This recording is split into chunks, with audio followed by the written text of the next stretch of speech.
knows what the hardware is because just yank their wireless car. Aren't they eventually? It's always on. No, They're going to eventually not. pull an Apple thing where taking it apart is impossible, and if you do it, you get sentenced for war crimes.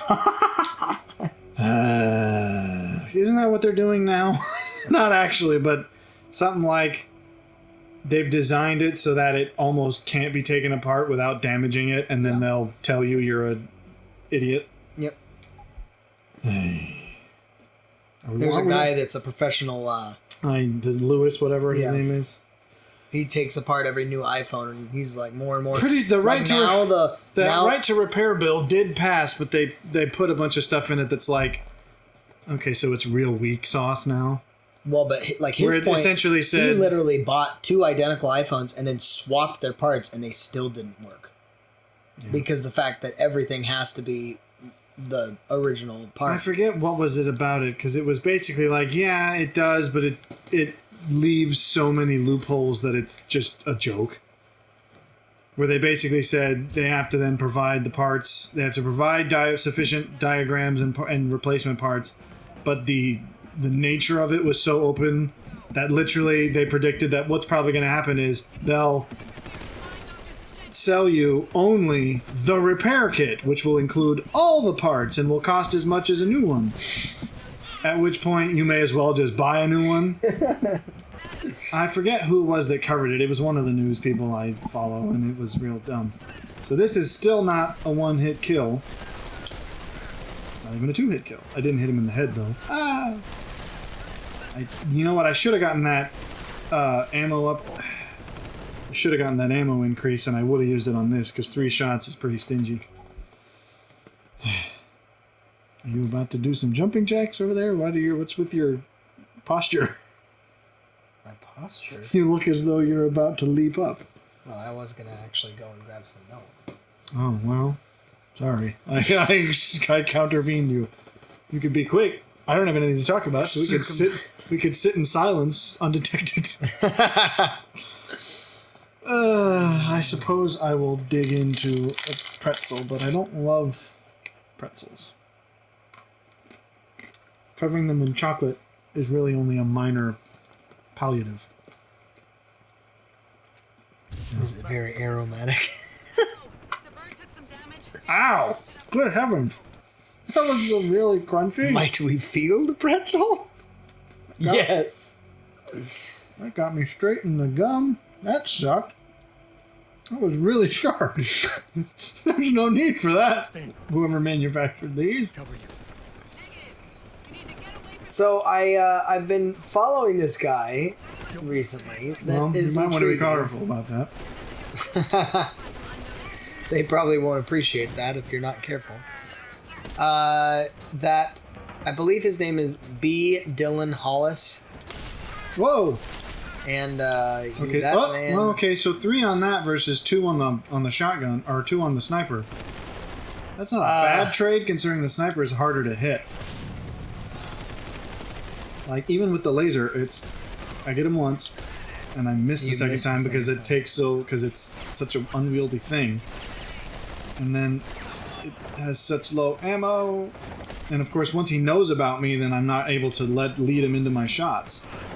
All right, I'm getting me mallet. In your noodle or your back, that'll work. Oh, I'm dead because living is good and dying. That really did a number on the teeth. I'm sorry. Ow. You're gonna give this a shot. Last time you abdicated. I did, because I was talking about Ivan.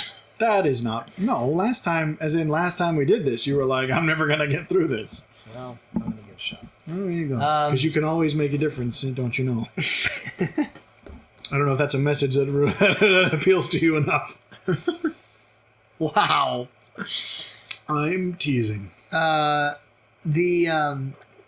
I'm following this guy. Basically what he does is he does 50s, or like what he calls vintage. The way I found him is initially he actually is a guy that's fairly like well known for like vintage music. Like he's very into the music and things like that. And he actually plays some. He specializes in that particular era of music. I'll stay in. But that stairs are probably smarter because they're not going to see you doing that. They're not really any slower. But he what did you have initially? I would actually use the pistol to shoot the barrel next to that guy because the barrel, if you can do it without him seeing you, shoot the barrel and he'll explode because I think that's close enough. Well, okay, you don't want to be close enough to die from it too. The red one, it's a video game. The red ones are the ones that explode. Well, green barrels, ain't nothing in a green barrel. So anyway, he recently though has also kind of revealed on various social media platforms that he also dabbles in cooking, and so he then decided that he was going to start looking into 50s, 60s recipes and things of that nature. And most of them are kind of... Every time Good Mythical Morning's done that, they've turned out weird. Well, this one... So, most of them ones that he does are like Depression era, like I'm trying to save money kind of thing, and here's some... But he has found that most of them are actually really good. At least... And other people have like commented and gone, there's no way, you must be faking it, and then they'll make it, and then they'll comment again and go... Wow, is this a niche? Really How familiar are you with this niche? Because, like, have you heard of Tasting History or Townsend's or some of the other people who do really old recipes? No, but I certainly would be interested. The guy who does Tasting History it's literally like he's done, this is the oldest recipe that we have record of, and it's like some Sumerian beer recipe. You've changed the pattern! This action does not follow the pattern! What? There was another... Oh, okay. That's dumb. I can't learn if you change. Victorian sweetbreads. Or stuff like that. But it's like he does sometimes like super old Roman recipes for things that he's having to like. Most of this stuff doesn't exist anymore. I don't want Fido. Whoa. Fido, not today. Okay. I do have a throwable. I wanted to plant the mine so I wouldn't have to be so close. No, hi, Fido.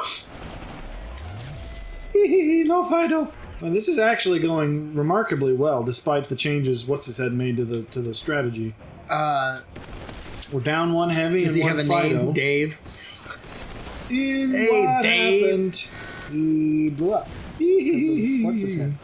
We are actually doing surprisingly well. Anyway, there's another heavy though, and I don't know where he is. You may actually find some of these recipes really fascinating. Did I kill him? Because like for instance, one that I just recently watched was a scratch pancake recipe, and it literally is like when you have leftover bread heels, you can save them and basically put them all in a bowl. No. Mix them with some. No, I don't think I can save it at this point. I think once she initiates this dialogue, it's well, I guess it didn't matter.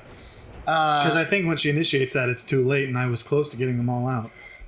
But he does like this one that is you put all of that extra bread and then like that. Random like egg and like people do that with sugar and stuff. With sourdough specifically, because sourdough you have to keep a chunk of sourdough for the next batch of sourdough is what's weird about it. So people say if you have got too much of that for a single batch, you can make sourdough pancakes, which I'm like, that sounds pretty good. Yeah, but I wanna try some of these recipes. Like today, I was watching one that was a cold oven cake, and I was like, "Oh, I've seen." I did not watch that video, but I saw the thumbnail, and I was like, and that seems weird. What he meant was back in the day, ovens didn't have a preheat option. We've got company, and so they would literally put them in. What is that? Ahead of. I mean, they would have to have. I mean, a preheat isn't an option. It's just while it's turning on. Right, but I mean, it's like now we have indicators, so we'll actually wait until it's hot and then we'll put the item in. I am not one of those people. I don't have that patience. It'll cook partially while it's in there. You don't gotta wait. Well, this particular recipe actually calls intentionally for putting it in before the oven starts, so that it has time to. He didn't follow the script. Basically, the way the guy described it is a lot of the air bubbles come out and it makes the crumb a lot tighter of the cake. That's interesting. But it was basically like a modified bundt cake. I did see that. But it was really like he was like, this is quite good. So, but he said it's not that I don't appreciate some of his whole point with this whole series that he's doing is he said the more like to borrow your phrase that you were using for our snacks, like bougie recipes that are very like, hey, I'm gonna require all sorts of internationally sourced ingredients. Well, that, and it's like, oh, I'm gonna make a compote with this going against this, or whatever, and we're gonna disassemble it against the backdrop of white. There's all the memes of people fancifying the names of their, like, it'll be chicken nuggets and ketchup, and they'll call it something like some big fancy name of like breaded chicken rotisserie with tomato sauce reduction. And it's like, yes, that's stupid. And we get the point. But explode! Now your crotch is in the way. For the moment before he died, his life flashed before his eyes. You're not explode. That's not what you can say. All right, follow the script, this guy, pal. I shoot you, and you say "ow." You just rhymed like not quite. Pal doesn't rhyme with weird ow. Dr. Seuss. Well, as opposed to the regular Dr. Seuss, who's in no way weird at all. Buddy, script. There's a script. Well, okay. I will deal with you two in a minute. Stick to the script. It'll make you smile. I do have grenades. I should prepare them too, because I might not be able to deal with everyone in turn. But I thought you'd appreciate them. Like, a couple of them I follow several of those channels. I like the Tasting History and some of the old... Because I'm interested in those. I made a Viking bread once, which I don't know how historically accurate it was. But it was basically just like a super simple oat bread. Turned out pretty good. One of them was... honey. It had honey in it, so it was kind of sweet. One of them he just did was a tomato soup cake. And it was like, ooh, that sounds disgusting. And it was good. But when he did, yes, he said... But does he have weird taste? No. His whole point was they used things that they had in order to accomplish other things. Or, like he said at one point... But wouldn't that impart a taste to it? That I wouldn't want in a cake? Maybe, I don't know. But what he said was... Like, I understand using scraps, but that's a little bit non-scrappy. When he was specifically going through, like, the Depression era... years. He was going through depression. He said specifically that basically they used stuff that was just more widely available. Well, yeah, they used the stuff they had because I forgot these explode. Okay, I forgot that these explode now, so I'm not even gonna freaking move. Come on, mate. Okay, come on now. Another big boy. I forgot I got the exploding bullet upgrade for this, which means, I mean, I do have to hit the heavies pretty precisely to make that be beneficial, but I mean, that's not that hard to do with this. Okay, bad times. Okay, I think she's gone. Malik, you're hurt. Yeah, okay. I'm pretty sure that's the definitive you're too late dialogue. But the heavies, I've got to make sure to get the heavies out because they do the most damage in the first few seconds. Like at one point, he was talking about how gelatin was like a new concept in food back then. They went nuts. So they went nuts with it. He was talking about how like they just started putting gelatin in everything. It was like a lot of gelatin salad. A lot of the good mythical morning ones do that, where it's like, this is mayo gelatin, and it's just like, no thanks. It was like a Christmas pudding made of mint stuff, and it had mayonnaise, and it was like, this just seems awful. So I've just been interested to know what some of those are, like as far as the actual flavors on them. Okay. We're gonna make this work. I feel like I'm a speedrunner. Got to learn the precise sequence because I kind of do. There's really only. I love that this explodes with enough force to kill him from that distance. I think there's a guy standing next to this one too. And I do have a decent vantage point, and this will knock him out in one hit if I get him. So I just got to make sure I get him. Oh, and see, the heavies haven't even come out yet. Oh, no, here he is. Okay, I was looking somewhere else. But I've got my trusty shotgun, and he doesn't. Okay, I can't get through a window. Oi, mate! Oi! No, don't shoot her, shoot me. Well, okay, I was hoping I would have an answer to that. Well...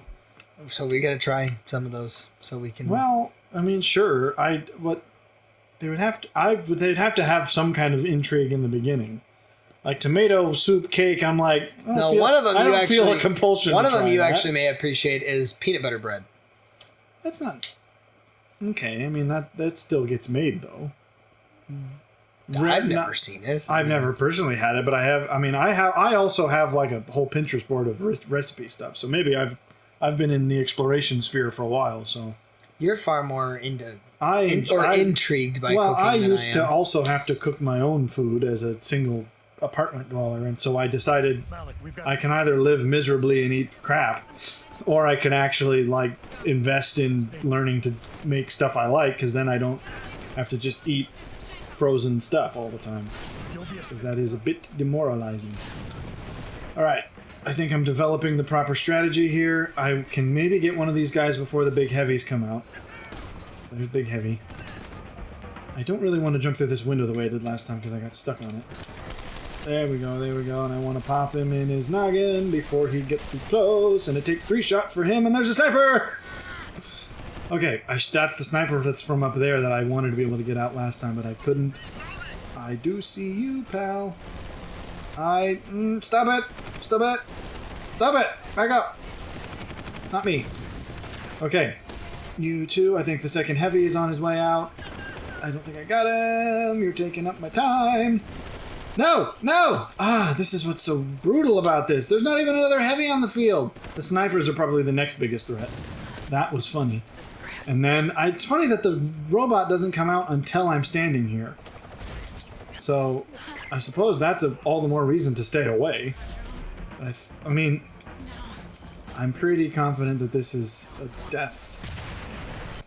So I have to, there's no saving it, even if I'm close when she starts that dialogue. I'm not going to be able to save it anyway, so. Well, now that we're settled into this, you're going to have to field the topics more, so. So I had mentioned, and we had kind of mentioned discussed apparently this. you got another axe to grind. That makes it sound like I'm more upset about. No, I have sharpened the discussion regarding. That certainly sounds like grinding. Well, I mean, it's grinding. Mr. Pavlov, why did you leave this gun here? Grinding some of the imperfections off, maybe. Refining, maybe that's a better word. You're honing the axe blade. Honing, there you go.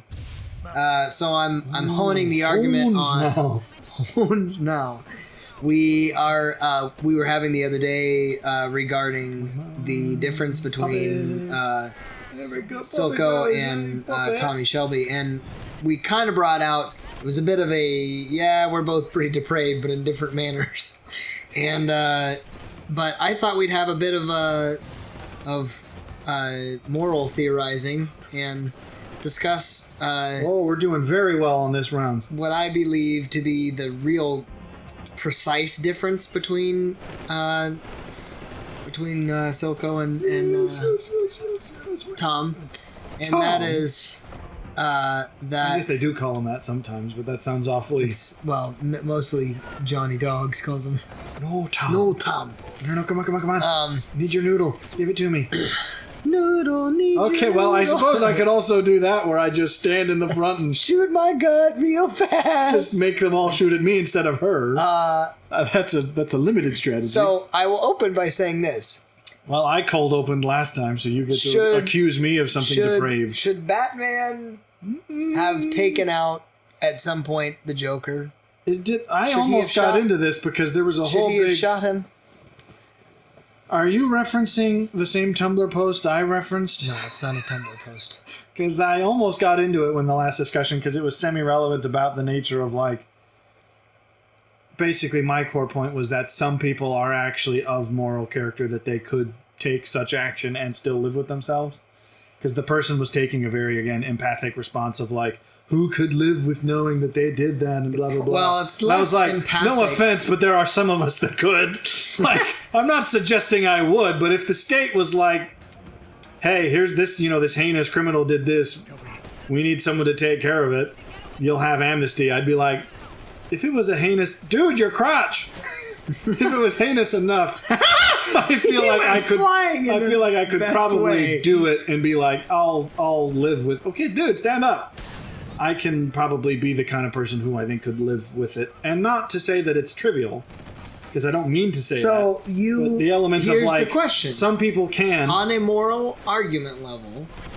And Batman specifically, but I'm just saying... No, but I'm just saying, because arguably Batman has had opportunity based on his strength and skill set to take the Joker out and thereby eliminating his killing and Batman is famous. Terrorizing. Batman is famous for having said the quote about if you kill a killer, then the number of killers stays the same.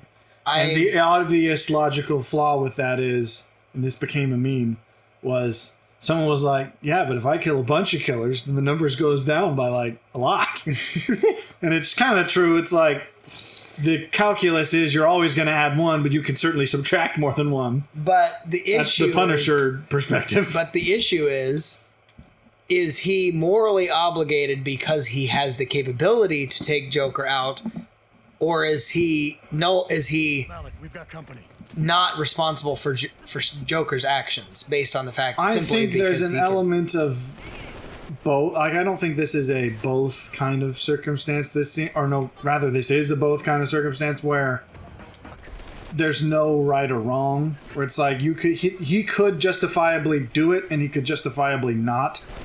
There's justification in both cases. If you were Batman. If I were Batman, I'd actually be Punisher. So the bottom line is you would just take him out.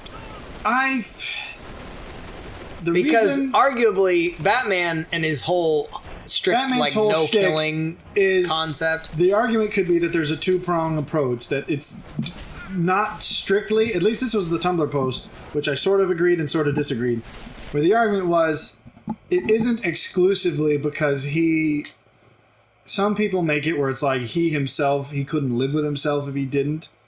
Like, he has to stop it because he knows that if he did go down that path, he wouldn't be able to stop it and it would basically destroy him. That's and I think that's too edgy for Batman. I don't think Batman's that angsty. Yeah. As much as angsty as I acknowledge is, I don't think he's that angsty. And the person tried to make the comment of like, they tried to say, how can he be, Gotham's symbol of hope, knowing that he's killed deliberately rather than out of defense? Or out of sure, where it's like and I think that this is valid because not enough Batman material acknowledges Batman's humanity. Like, Batman is very much not Punisher, right? And that's part of what makes him interesting. Yeah, because Punisher is very cathartic, but Batman has a lot more of like. I forget who it was, but there was a quote by someone, and this came up a part of the discussion. One of the various writers who has worked on Batman said something along the lines of, if you can't imagine the Batman you're writing comforting a child, then you've just made Punisher in a funny hat. Because there have actually been I was missing that horribly. There have been in both the shows and in several panels scenes of Batman being more of a comforting figure, especially to children or like younger people. Which I can imagine based on the fact that he lost his parents at a exactly. Very young Like, age. I actually think that the Matt Reeves film did a really good job of that, where it doesn't actually show it, but there's the nod to the fact that as he's leaving the mayor's house and he sees the mayor's son talking with the police, he sort of pauses and stares for a moment and the kid notices him before he leaves. And it's like, that's very much a deliberate, he knows what that's like. And I think that colors his sort of, his interactions with people. And I think that's the argument they were making, which I don't think is wholly invalid, is saying, how can he be that comforting figure to them while knowing that he's, done these things? And that's where I go, I'll stay and cover you. I do think there are people with the kind of temperament that can do that and live with it. Don't be a sitting duck. Not to say, and I think it's ultimately a kind of bleak view. The barrel. I tried. Well, you didn't try that hard. Well. And that's what I'm saying, because the point of the matter is, if you want to acknowledge that, because people say this all the time, I mean, not all the time, but there is the caveat that deserves to be made that sociopathy is not a criminal sentence. It's not like, well, if you have this, because it is technically a form of mental disorder, then you are going to be a criminal and we should just lock you up now. Right. That's, of course, absurd, because there are many people who learn to cope with it. Right, because nurture is still because it is coping. Important. Yeah. They can't necessarily stop it, but they certainly don't have to lean into it. They can certainly say, even if I don't, accept the sort of social and moral responsibilities of society without necessarily personally feeling. Again, it comes down to a Nietzsche idea where it's like, are you good because you don't do bad things or because you're afraid to do bad things? Right. And it doesn't just mean afraid. If you would feel bad for doing a bad thing, then you not doing it isn't inherently virtuous because it's your guilt that prevents you from doing it. Well, to be capable of doing this is again Peterson. It's like to be capable of doing a bad thing and then to choose not to, that's virtue. So to say that, and this was ultimately the point that I disagreed with this person's sort of perspective, is it was like no one should be capable of it, and you you should feel guilty to do it. Therefore, you should never do it. And it's like. It's not well. See, but that's a very. That again, so it basically says the guilt of it is what makes you moral for not doing it. It's like, no, because there are. I think ultimately you have to accept that if you. I'm trying not to sound too new agey, but it's like, if you are a person with sociopathy, let's think about the fact that it's like, okay, what does this give you the ability to do that is useful to society, but perhaps no one else could do? And it's like, okay, you think of death row, like prison guards or the people who do those kinds of, like back in the olden days, I read it wasn't a documentary, it was sort of an interesting video essay about the history of what it meant to be a town executioner and how that was both stigmatized and revered because everyone knew someone had to do it, but no one wanted to associate them with the person that did. Right. It's like the reason sociopathy and psychopathy become problems in society is when those people can't find places for themselves, at which point they just become exploitative and then because they have no real reason not to defy what is expected and socially proper, then they will branch out into abusive means of expressing that. Whereas if you give them a place, such as saying, okay, if back in the day you would be the town executioner, probably because you had to be somewhat psychopathic to do that. Right. I don't know if it's to the same degree, but I imagine you have to be of a very kind of peculiar temperament to be able to be a coroner or something, for example. I have found that the people that I've met that are, not coroners specifically, but like, for instance, the people that work at like funeral homes, those types of people, are very amused is the wrong word. They find the humor in death. Well, that's a somewhat, you could say, enlightened approach. But I don't know. Here's what my point... I cannot die now. You suck. There was only one guy after him. Well, he was saying, "Hey, Jensen." Well, but there was only one guy after him. If I had gotten him first, I might have been able to get to the other guy. That was very close.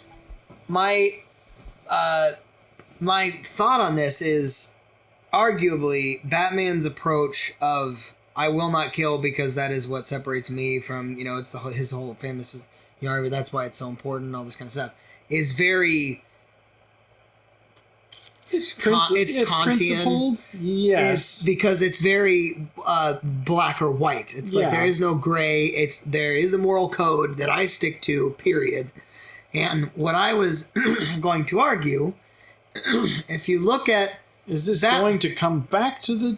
Yes. Okay. If you look at... this is interesting enough on its own because I like Batman for this very reason that these conversations can be had about him. Because if Batman was willing to kill... He'd be Punisher.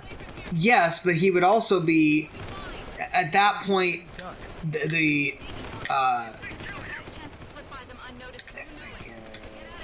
I think you're taking... I'm going to get my noodle popper. This is I think you're taking a little too long. With setting this up. Well, because that's the issue with this, is you got to do it right and do it fast. You got to Wyatt Earp this. But I don't think that's going to work. Oh, yeah, see, this is why when I first did it... What? How did that gun do that? Not even the pistol, not even the revolver does that to them. Did we upgrade the damage? I don't think we did. I thought we did. We upgraded the damage on that one. Something. I didn't think it was damage. It was armor piercing. But even still, I didn't kill him in one shot. I was nearly point blank. Well, I've been point blank with the revolver, and that's got exploding bullets. So my question with Batman and what will bring us into the other discussion is, certainly it is true that on a moral philosophy level, neither Tommy or Silco could be considered virtuous by any sense. Well, it depends on what you mean by... I think... Well, and I'll get to Silco has a virtuousness. philosophical argument. I don't think he inherently fulfills it. But here's the thing. I believe that Silco follows a moral philosophical theory of utilitarianism, which is I would fully agree, because he even says because that whole argument as much. That whole argument is the greatest good for the greatest amount of people. Well, that's also very Kantian. Nah, I think is definitionally Kantian. If not, no, because Kant is more a this is the moral code, and if it. But I think like, that for instance, I think that was his framework of what the moral thing to do is that greatest good for the most people. I think that was because said that. Kant, I would argue, like there's a thought experiment that says if you're gonna bring out the trolley problems. No. If you arrive on an island and the natives are being like overrun, or not overrun, but like are being overseen or like subdued by this military group or this militia, and they have 20 of the natives kind of in this group, and they're going to kill them all, but you end up coming into the situation and they say, if you kill one of them, then we're going to let the rest of them live.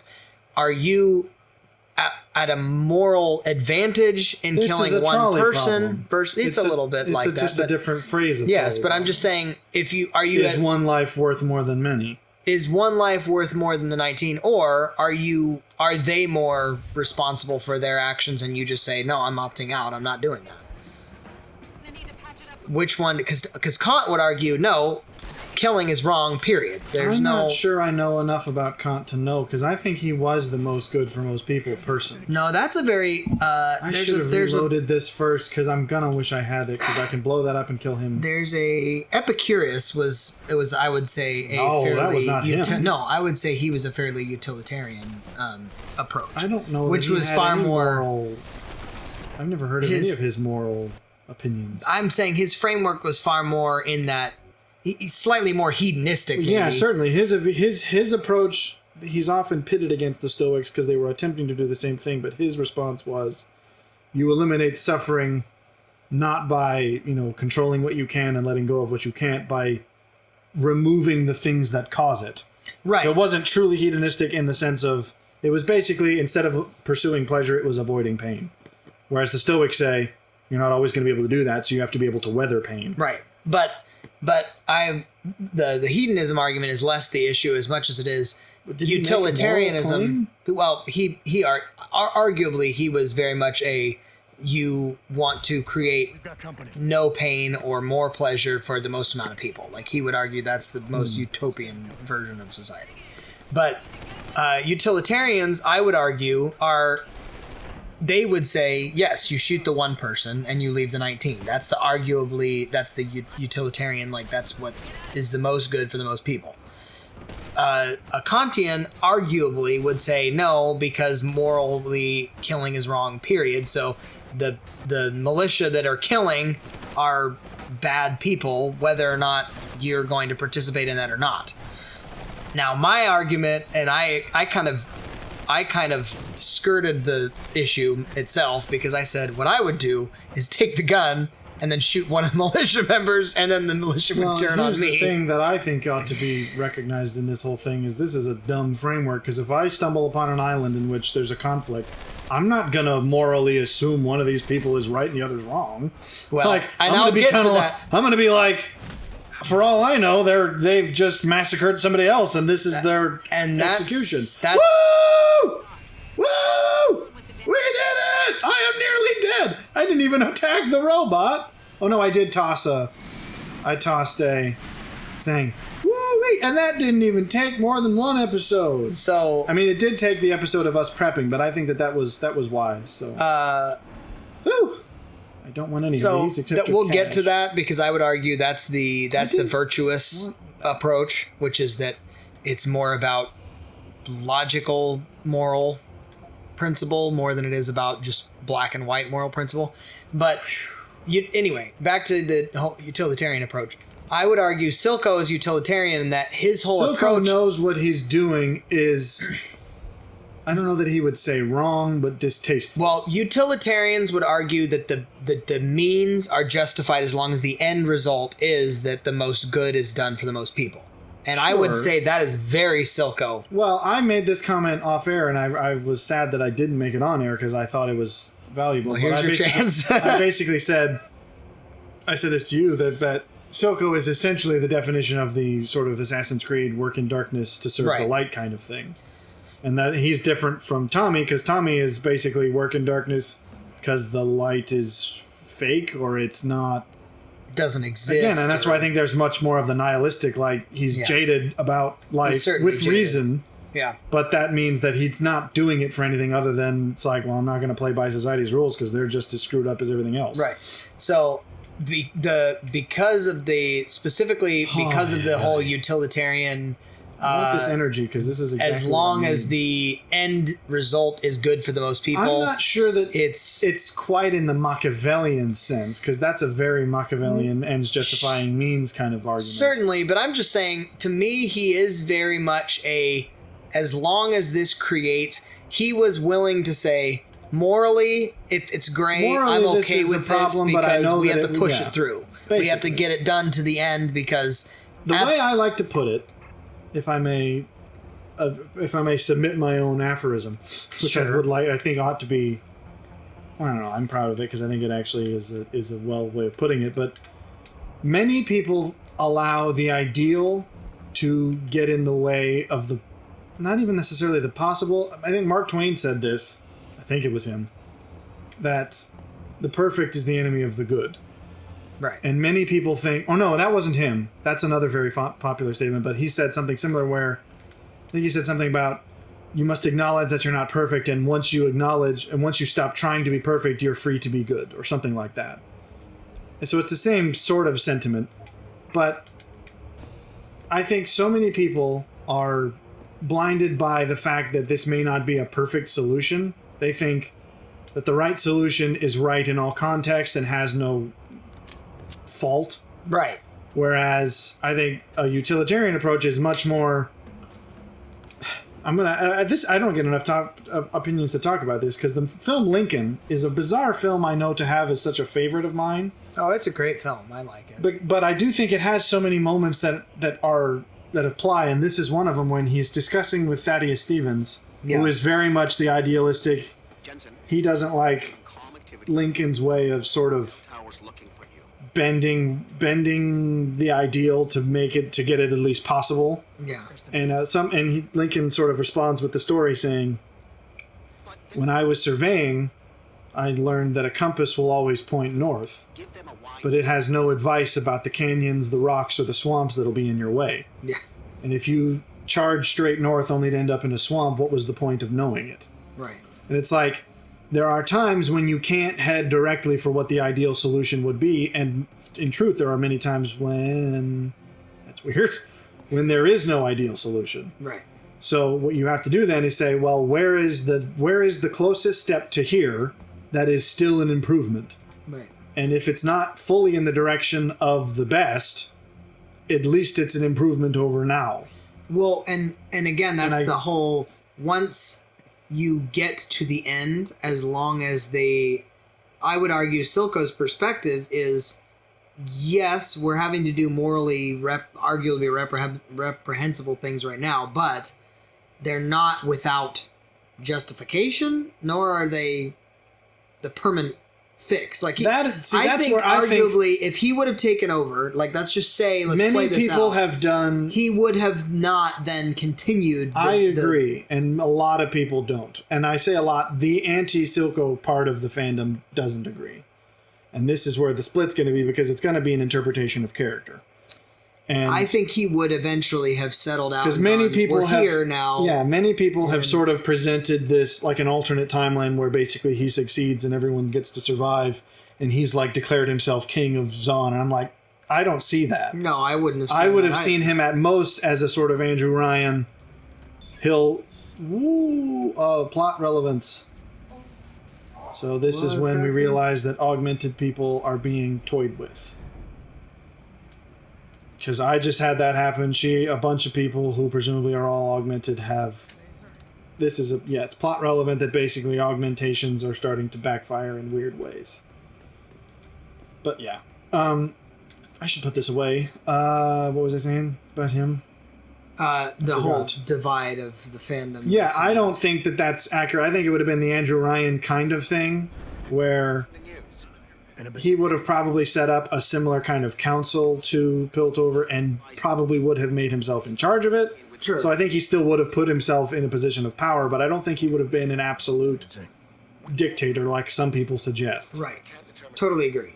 But this is where I would say, and we think we made this argument before this last week, but I'm going to, again, hone it a little further and say this is the place in which Tommy is less morally justified than... Now, we did touch on this, so you're just going to drill down? I'm going to drill it down in really finite actual theory, which is that... Here's a question before we do this. Yes. Is it fair for me as a person who's played this game to say that what we should not... Well, here's a better thing. I'll let you, since you don't know. And I mean, I've sort of spoiled it, but we'll see if that matters to you. People's augmentations are whacking out. There is now hastily news of a fix to that at most of the clinics. Should we go get one? Or does that sort of spark a degree of like, this seems awfully rushed? Not that I should... I would not have. Yes. It's suspect. And especially given that this is... We're on a trail of this thing already. Given that it's caused by augmentation, I don't think more augmentation is the Well, it's answer. not an augmentation. It's basically a fix to the augmentation that exists. But that's what I would they're argue claiming. this. Has an upgrade that's supposed to fix bugs in your computer ever actually done that? Well, I mean, not that we're treading dangerously close to political relevancy right now, but I do think this game, more people should have played this game in the past couple of years, is what I'll say. But yeah, I mean, and I, knowing that what it does later in the game, will agree that no, we shouldn't, because, I mean, on my perspective, it's a meta narrative understanding. But I think the fact that you agree, non-meta, is a sign that it's correct. So we're not going to do that. Anyway, so within this context of moral theory, what happens with Tommy, and I think we've said this, but to get more precise, is that Tommy functions in both utilitarian perspective morally as well as egocentric at times. And he vacillates between the two, because sometimes he's thinking, okay, the moral collective for my family, for our unit, for our group to move ahead, and other times he's thinking this benefits me and to everybody else be damned. And I think that part of that kind of vacillation between these two things is the challenge. It's what makes him very human. But I think that is what defines Silco as more of an anti-hero than a villain, whereas Tommy arguably... I've heard the term anti-villain bandied about, and I don't really know what it means, because it's so rare that I don't know that it has a defined setup yet. But I'm not sure I would genuinely, again, as an apologist, I would probably put him more in the anti-hero camp.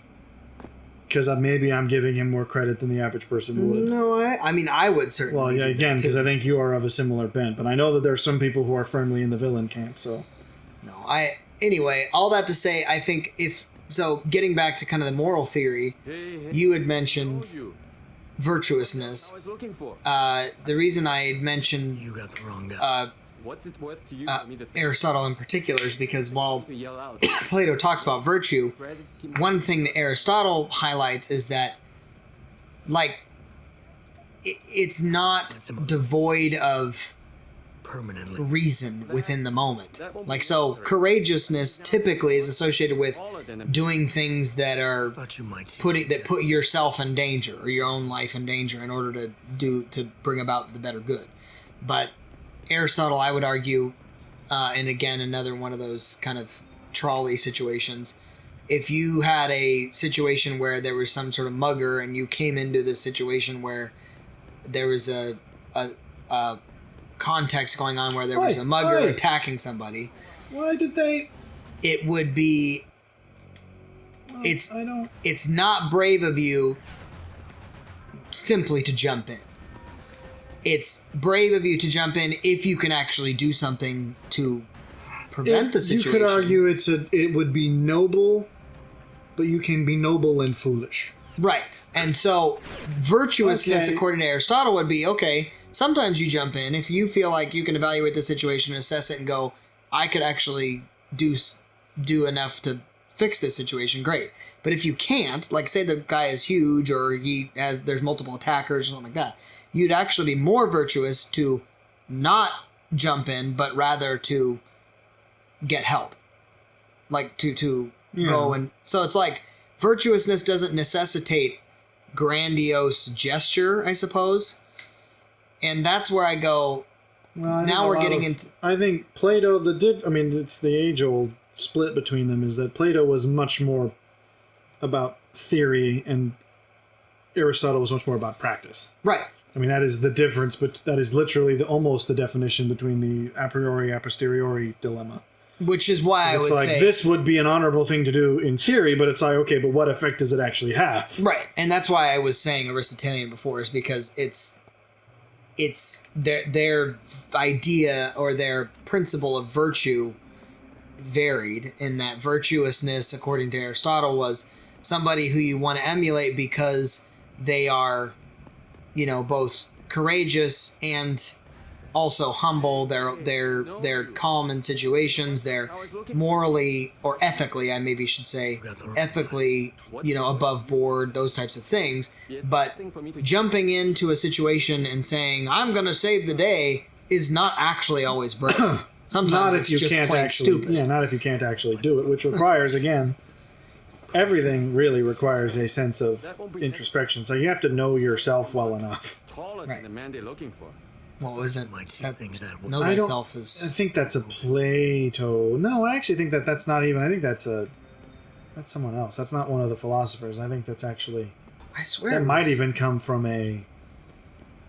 It might have come from one of the historians or one of the. I don't know. I don't think that's one of the two. So apparently this is the barrier I can't cross. The guys are up there, but they'll get mad at me if I'm anywhere between here and there. So. Speaking of introspection, so anyway, that was just a sharpening of that perspective. I think that really what it comes down to between Silco and Tommy is that while Tommy sometimes Silco, is... they both were immoral. Again, like we said last time, I would say Silco is very much a flawed character with a noble aim. Right. And I don't know that Tommy is. Tommy is sometimes, but other times he's just out for himself. Yeah, but even when he's not out for himself, he's kind of is. Well- yes, he protects his family, but it's like that because he wants to. Sure. I don't think he feels any sense of duty to do it. I think it's more of the Well, fact and that that's he, why I say his moral compass is incredibly egocentric, which arguably really we got a problem. if you're honest with yourself, even something like a utilitarian perspective is only as good as the person that has it. Like, because sure, Yeah. you could say, "Oh, this is the best good for the best amount of people," but who's making that judgment call? You are. Yeah, you have to acknowledge that you may be not correct. And that's why I think ultimately it comes down to a bit of you have to just act on what you think is right and then bear the consequence. I mean, again, I didn't... Full circle. Well, I didn't even intend that originally, because that's genuinely what I would have said regardless of what the previous topic had been about. But it's like, it's far better to act in a way that you think is right and then to acknowledge that you were wrong later than Or to right. attempt to get way. it perfect Yeah. at the beginning. 100%. Because that will only ever stop you from doing anything. This is something I actually personally have a degree of, like, this is a lesson I've had to learn, is that I tend to be someone who will hesitate to do something until I feel that I can do it excellently. And this is, I mean, in a lot of aspects, even in like with hobbies that I undertake, I'm like, I have to learn everything about it first, and then I'll try it so that I will be able to actually be good at it. And it's like, there's the adage, everything worth starting is worth starting poorly. It's Right. like, that's on purpose because you are going to start poorly no matter what you do. Right. And so you may as well just acknowledge that it's going to be imperfect and let that be part of it. Right. So you kind of have to go, can I head straight north? Can I get the perfect shot in one? Sometimes you might if it's a small thing, but if it's anything that nearly as complex as life usually is, you're going to have to say, okay, where do I have to go first so that I can get to there later? Right. Well, and again, that's Silco's justification is, well, I'm going to have to get into the trenches and get my hands dirty, unfortunately, but it will bring about a good end. It's why I brought up the Thanos compare. At least I think I did. This might have been in a private conversation, but there's a Thanos-like aspect of the. I mean, I think Thanos ultimately, is more in not even that he's incorrect, but that it's that actually could be misguided. Yeah, that could be a whole thing in and of itself. Please forgive this intrusion. Because Me of your cooperation. Discretion. Because ultimately you can argue that's like, okay, Thanos wasn't strictly speaking wrong. His logic was correct, but it was certainly far too extreme. Waiting to Whereas I think Silco's not nearly as extreme. I mean, it's definitely a bit It's focused chancy. more. It's definitely a bit like daring and But it's also excessive. far more. It's much a more proportionate precision to the attack, nature of right, the problem. Exactly. Can I jump? It's a that from here? calculated cost versus a visceral kind of. We must get this done on a Well, and I think level. Thanos is ultimately, it's like, okay, yes, you're not strictly wrong, but this is also not the only solution and not nearly the best one. Yeah. Whereas I think Silco, you could make the argument, and obviously, I mean, even characters within the show would make the argument, that it's like, that's a dumb way to die. I mean, we ought to get we ought to get the falling upgrade that lets us basically land from any height. Especially now that we got Boingo knees. I thought that was a part of Boingo. It should be, theoretically. If you got springs in your knees, they should both dampen and jump, but whatever. I think it's a matter of proportion. Silco, as much as other people in the show would argue that he's too extreme, it's much more close in proportion to, this is the problem, here's my solution. Then that's solved. Then this would solve it, as unpleasant as the solution may be. And some people would call it extreme, but it's at least proportionate to the nature of the problem. Agreed. Whereas Thanos, it's like, yes, okay, this is a problem. The solution's way over here. Will it work? Yes, in the same sense that you could use a nuke to tear down a wall.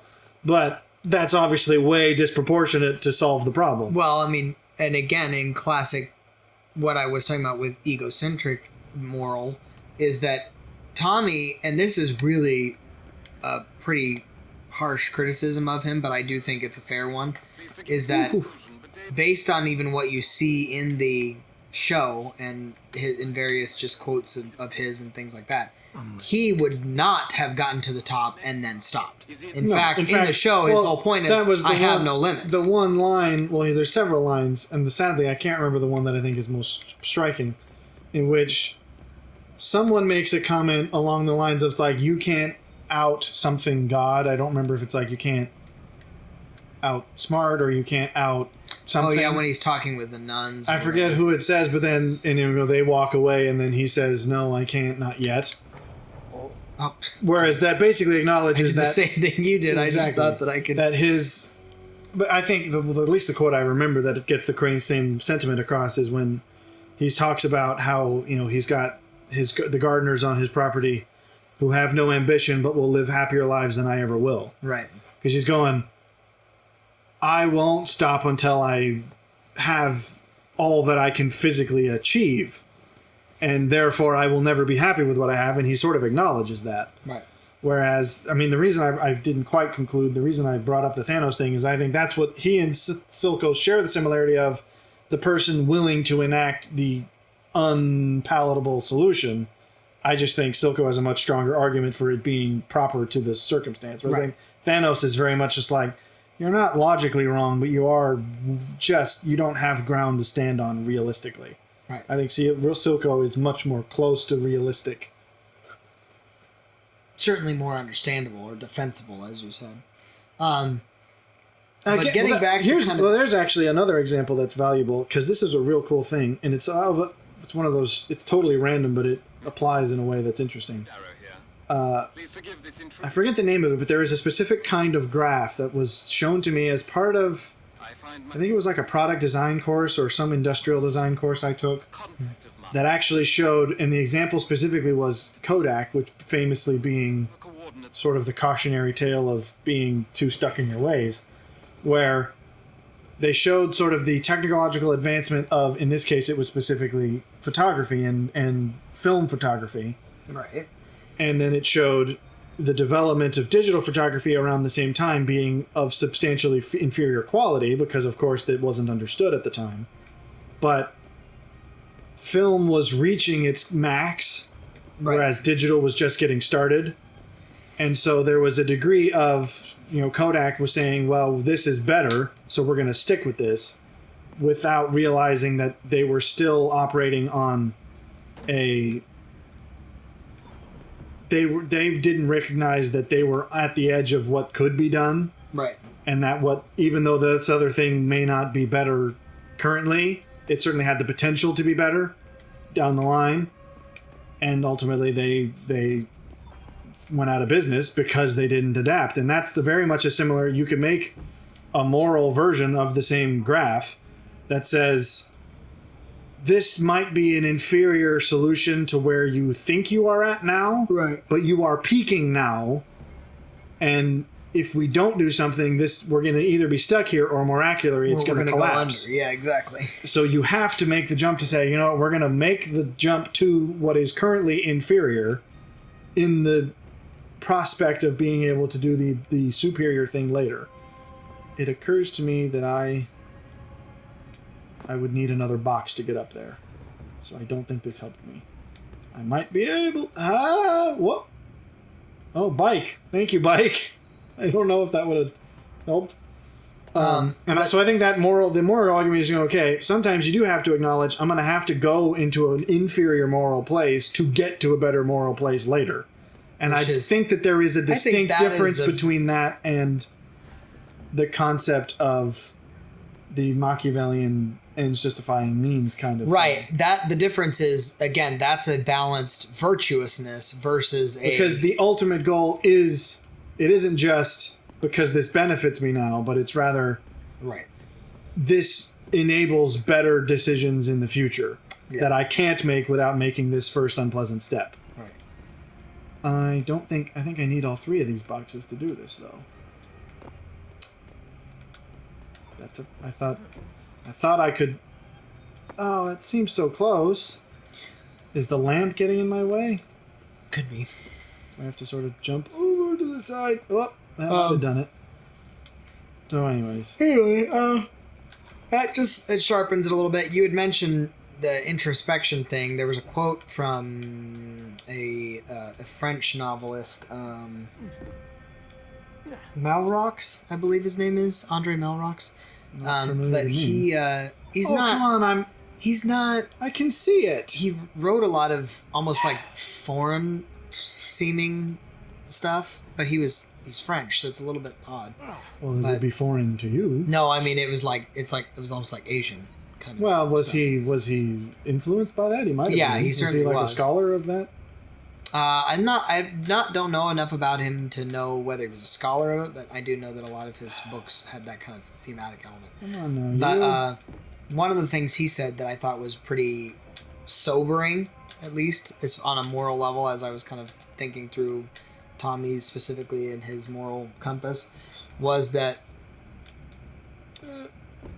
a man, and this kind of separates and makes Silco a little bit more sharply try something interesting risky as well, is that This is incredibly risky. Not a good idea, Wales. I didn't think so, but I didn't think I would need all 3 boxes because I can't get the box over there once I've jumped. Well, no.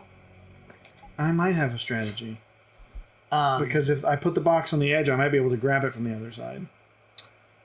I might have had it and just not done it.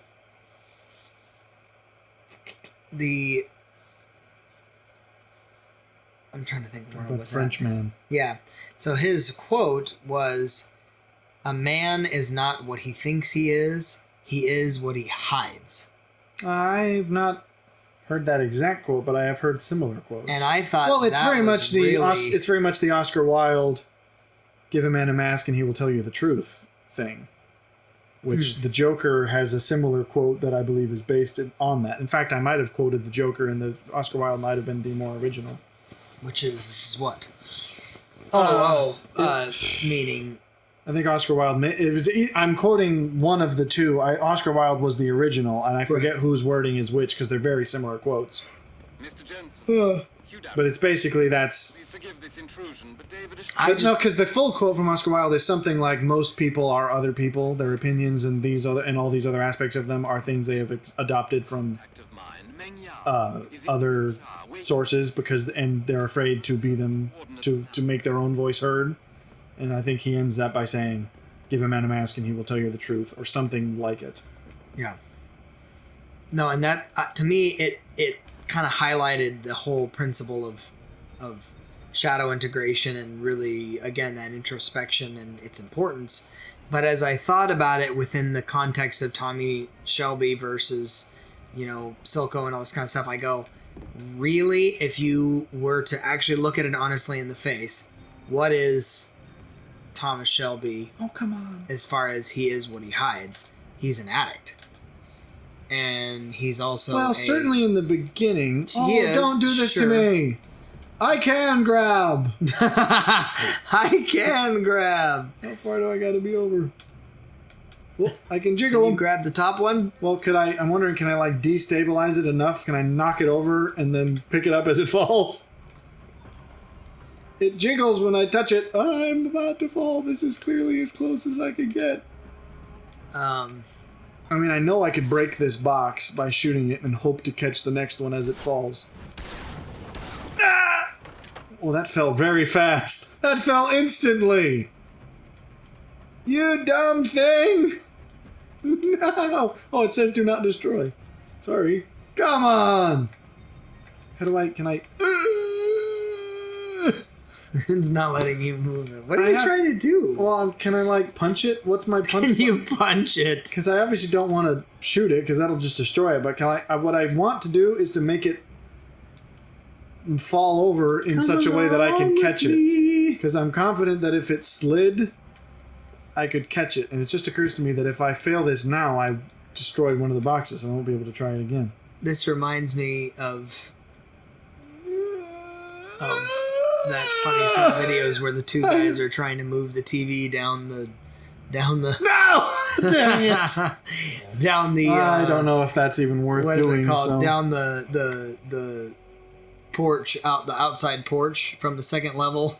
He's trying to lower it down to his friend. I'm like, rather than using the stairs. And then at one point he lets go and the friend was supposed to catch it and just goes it's like, really? Anyway, no, that's why I go, do I love the character Tommy, and do I think honestly that whole idea that he came back from war and literally he was so disillusioned, I think is the word. Disillusioned, but he also had post-traumatic stress and all this other stuff. He also had some of the other things you almost said. But because of that, he had to then, on a very human level, respond with, substance and whatever else. I don't know that it was a human level. I'm not sure that makes it if you, I'm just whatever way you get that cocaine in you. No, I'm just saying that brought some degree of humanity to him. But if you push Silco to his nth degree as far as what he hides, he hides his vulnerability. I was about to say. He hides his insecurity. Which I think, if of the two of them, that's probably the... Well, this is why... Tommy probably does that too, I suppose. I would certainly say. Anyway. But his insecurity, Tommy's, I'd say, is... In some ways, I think it's an impotent insecurity in the sense of his fear, especially in the first season when you actually get to see his sort of nightmares that he has, are being in the tunnels, basically being trapped, being unable to change things. Because they talk about how he was the only man who survived the collapse of that underground, basically, battle. Right. Because the history of that was something I didn't know about until I watched one of the interviews that he talked about. It's like there was a whole group of guys in the trenches whose specific job was to tunnel under the enemy trench and try to break through. Right. And of course, both sides had that, so there were times when they would meet in the middle and end up having underground tunnel fights, which sounds horrendously awful. So that I would... But then again, I think that's... I think you'd have to be reading into it a little to make that claim. I think I am probably reading into it more than the show is saying. Not that I think that makes it invalid, but... Whereas... So I think that's more of a... You could argue he's afraid of a similar loss of control. Silco is afraid of losing... I mean, specifically, it's afraid of losing Jinx, but I mean, I think it's on a broader level, it's afraid of losing, similar to Vander even, Love. Losing the one person who he actually cares about. Right, exactly. I mean, this is why, I don't agree with these people. When there are people who maintain, basically, who try to argue that Silco and Jinx is an abusive relationship, and that's why, and that's why people who are sort of Silco fans are actually bad people. They're dumb. But the closest you can even get to defending that claim is after she realizes Vi's alive and confronts him about it. People say, well, he lies to her and he manipulates her. And I'm like, let's look at that. Because I don't think he lies to her. I think he's wrong. But I think he believes what he says in the moment when he's basically saying, she's not here for you. She's here for the crystal. Everyone betrays us. I mean, that certainly does sound like emotional manipulation, and it certainly isn't a healthy outlook. But I genuinely believe that that's his opinion. That was his concern. Because he's that jaded. And again, I think it's in that moment when he's afraid of losing her. I think that's the moment when he realizes Vi's not just a threat to me and my industry. She's a threat to my pseudo family. Right. Which is why he's like, that has to go.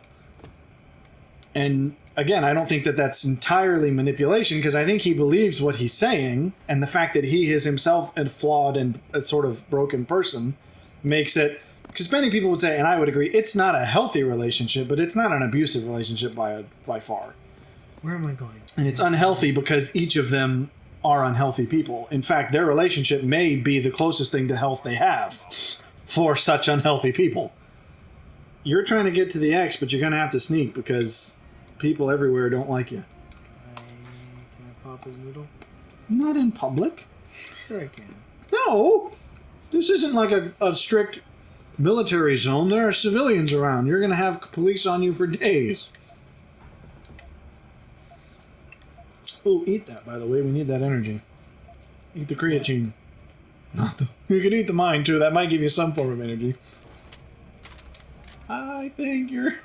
This is just me intimidating him by... Let me just get this out here. Gonna give it a shine. What are you doing? I'm gonna pop you in. That's just a bad idea because he's got friends behind him. Oh, he says he's a good guy. He says he's a friend. He didn't let me through. Called me a name. Wrong part of town, Lala. You don't seem like it. Wrong part of town. You're in the wrong. Oh, that was dumb. So... Now that so have I done enough Silco apology? Anyway. The answer's no. It's just no. I'm just saying, I think that you make a good point, and I'd say that's what he's the most afraid of. No, that's what I was going to say. That's why their relationship, it wasn't, I've said before, it wasn't either of them individually, it was them together, because essentially, the whole reason he takes her in, each other stronger. The whole reason he takes her in is because he sees in her what he went through. Because he finds her in the aftermath of what in his mind is exactly what happened between him and Vander, where my closest friend, in this case, literally a biological sibling, has turned against me, not exactly attempted to kill, that's obviously more extreme, but has abandoned me and left me on my own, and he sees himself in that, which is why I think it's obvious that that's why he takes her in. Right. And so... Mr. Jensen. Oh, how did we get out of... Please forgive this intrusion, but Why did we even do it this way? Where did you go? I don't know, Mr. Krabs. This is where I'm trying to get. Do we even have to climb this ladder? Or can I go down these stairs? I went down Have the we been stairs, stupid? I thought Oh, I is went this down what the you did? stairs. So is this where the blockades are then? I find Yeah, I went this way. Okay, maybe it is. I'm listening. There's still ladders around here. is in No, we'll see. waiting to fill you Oh, no, wait. This is the... No, this is where I went. coordinates now. Oh, okay, well. Alright, so that's him. Well, I'm just going to go up the scaffolding. So that's... I think that's one of the things that makes their relationship touching, is it's basically... They are... I mean, this sounds maybe a little bit too drastic, but it's like they are each what the other was lacking. Right. That's what I meant. And I think that's why, again, what does he fear? It's like, well, he fears losing that. Right. Which is ultimately why he doesn't go through with it. Because to the people who would say, well, he's just a villain through and through, it's like, well, then why doesn't he give her up? If he doesn't care, why wouldn't he have done it? Because if he cared only about his goal, he would have. I mean, that's the difference. Again, there's another difference between him and Thanos. It's like, Thanos did it. Right. And that certainly is that's like the opposite of Silco in this instance. Right. Okay, I can use that. But where's my guy? It says he's up he's up here. So anyway, there you go. Moral philosophy 101. Well, there you go. Yes, I suppose. I need to get from here to there. And I don't see how. Let us know in the comments whether you would have shot the guy or let the R20 yeah, die. that's to me. I mean, there's a reason trolley problems have sort of received nothing but scorn in recent years. Is that they're not exactly baby's first philosophy. But you have to start they're somewhere, still because kind most of people philosophy 101. most people just or want to ethics 101. That was a total failure. Most people though just want to kind of bury their head in the sand and go, I wouldn't make those choices. And It's like, many you people have think to sometimes, take the black and white where it's like, what's the right solution? It's like, there isn't one. Make one and then deal with it. That's the right solution. Act and then respond. Act and accept consequence is the right response, whatever the action is. So there you go. Ivan Locke.